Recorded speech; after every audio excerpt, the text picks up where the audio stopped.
శ్రీమాత్రే నమః అమ్మ. ఇవాళ ఇందాక ఫోన్ చేసి అడుగుతున్నారు. మేము ఒక స్థలం మీద డబ్బు పెట్టాము. వాళ్ళు మమ్మల్ని మోసం చేశారు. అసలు ఆ స్థలం వాళ్ళది కాదంట.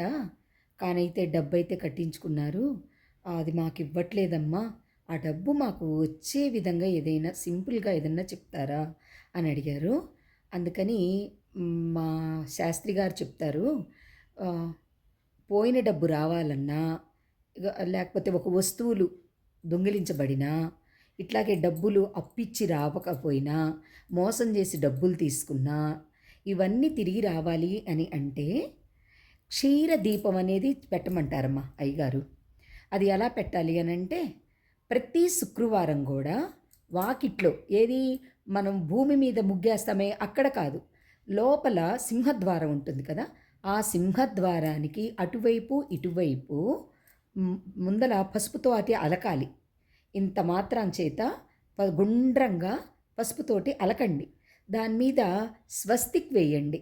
స్వస్తిక్ వేసి మధ్యలో కుంకుమ బొట్టు పెట్టి దానిపైన మన దగ్గర వెండి ఇవి ఉంటాయి కదా, వెండి గిన్నెలు ఇట్లా వెడల్పుగా వెండి ప్లేట్లు కానీ వెండి గిన్నెలు కానీ అలా ఉంటాయి కదా, ఆ వెండి గిన్నెలు అటు ఇటు పెట్టండి. అంటే రెండు వైపులా చెయ్యాలి. సింహద్వారానికి అటువైపు ఇటువైపు చెయ్యాలి.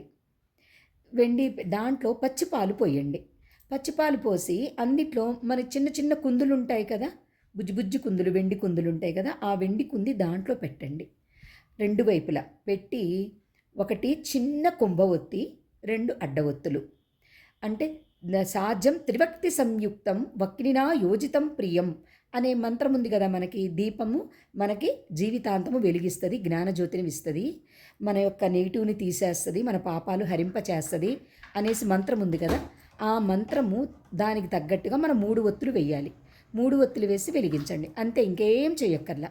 అయితే వెలిగిస్తూ ఉన్నంతసేపు కూడా ఓం శ్రీం హ్రీం శ్రీం కమలే కమలాలయే ప్రసీద ప్రసీద శ్రీం హ్రీం శ్రీ మహాలక్ష్మీ నమః అనే మంత్రాన్ని చదువుతూ వెలిగించండి. అంతే. కుంకుమ బొట్లు, పసుపు బొట్టు పెట్టండి, పువ్వులతోటి అలంకరించండి. ఇలా చేస్తే చాలా బాగా పనిచేస్తుందమ్మా. ఇది మనకి త్వరగా తిరిగి వచ్చేస్తాయి. హరి ఓం.